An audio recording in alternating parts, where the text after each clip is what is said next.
apparently the gang problem in Chicago is because of illegal people who are here illegally.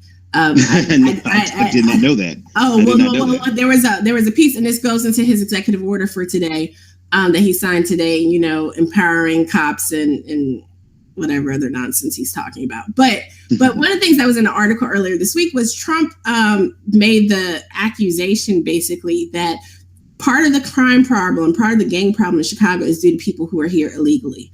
That's a fascinating spin take. Yeah. And he's definitely watching some of these crime shows that have those Central American gangs. Not saying there isn't a presence here in the United States. I'm not very well versed in, major crimes unit type stuff.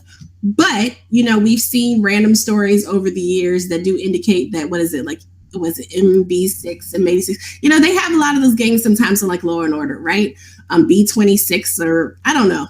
But the B26 is our band, I think. B613. B613. No, that's from Scandal. No, that's from Scandal. See, we're all over the place. See, we're messing up our gangs and stuff just like Trump.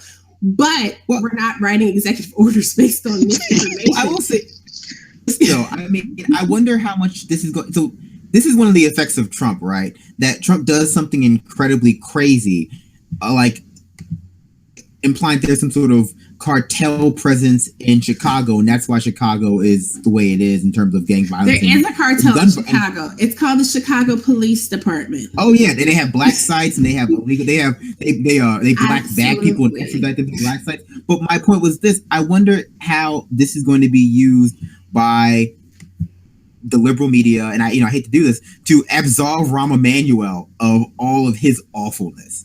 Because that's what right. Go ahead. It's already started. And that's what happens, right? Like once Trump does something, whoever's on the opposing side of Trump suddenly gets a get out of jail free card for everything they've done up until this point. And Rahm Emanuel asked the mayor of Chicago did more to exacerbate the crime and violence and poverty problem in Chicago than obviously Trump has done in the past 2 and a half.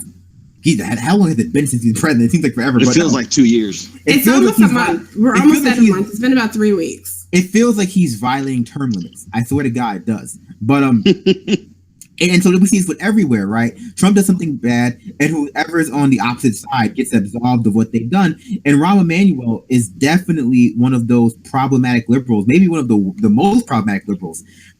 That, with one exception, though, Brandon, I'll give you this one exception. Chicago is not going to forget Rahm Emanuel, no matter how much Donald Trump says something ignorant. The boots on the ground in Chicago, Jamal Green and his crew, they know who the problem is. Ready for him. The Asada's daughter, like everyone who mobilized that by Anita, that mobilization, like that really invigorated. Shout out to BYP 100 out in Chicago. There are a lot of groups that coalesced and came together that really, folks, Ben's right. Like who comes after is going to be an interesting conversation. Yeah, but I see what you're saying though, Brandon, about how like we especially with Democrats, right? And we already see this. Democrats have turned a blind eye to his evil, so to speak. We saw this with the way no one really flinched when Hillary Clinton didn't distance herself from him. Really, we saw that. We just saw that he was on a panel at the Brock retreat, right?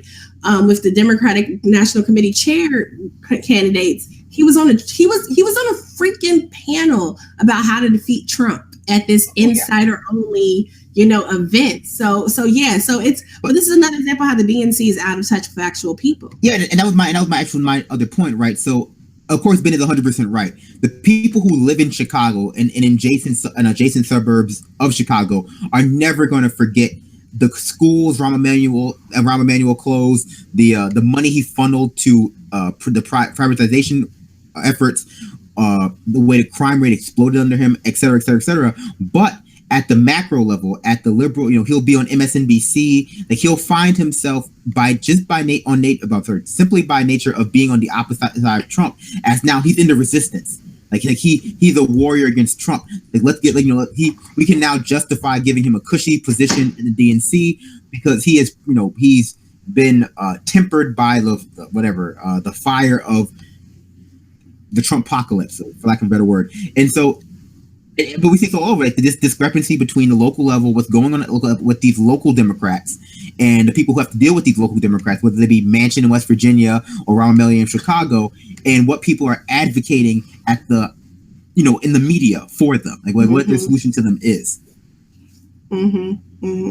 So anyway, so we have today's executive order, which, just earlier this week, everyone's like, oh, Trump's going to do something for Black people. Or what if Trump turns out to be good for Black people? Trump is doing something for Black people. We have yet to see any of this HBCU stuff come to fruition that was promised, right? But we most definitely see, we saw a crime reduction. And for everyone who was all, oh my God, the 94 crime bill, oh my God, this, like, are you paying attention to the return to the law and order, like, type of governance? It's already been happening in so many different ways, but, we juxtapose his increase on focusing on quote unquote crime reduction, as well as, the deportations that have been ramped up. And I was just saying to the guys before we came on, I really do want to start engaging some folks who work in this area of working with, folks who are asylum seekers, undocumented immigrants, et cetera,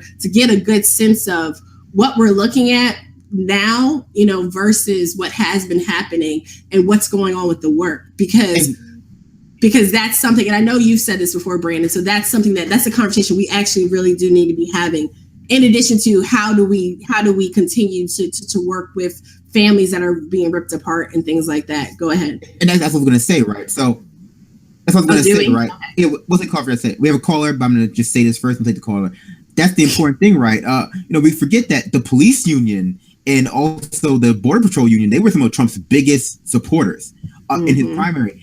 And they weren't radicalized by Trump. They had already existed in this way, and they just saw Trump's positions aligned with their own. And so this is not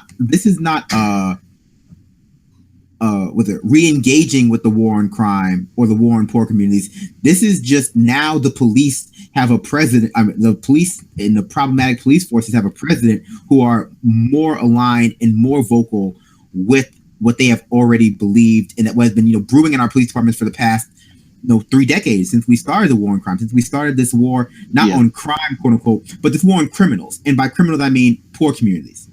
Because let's be, that's what happened. We turned the war on poverty to the war on the poor, and we used that to militarize our police force, and we radicalized our police force, and they found their champion in Donald Trump. And he didn't create him, but he sure is. I mean, they sure are his biggest fan.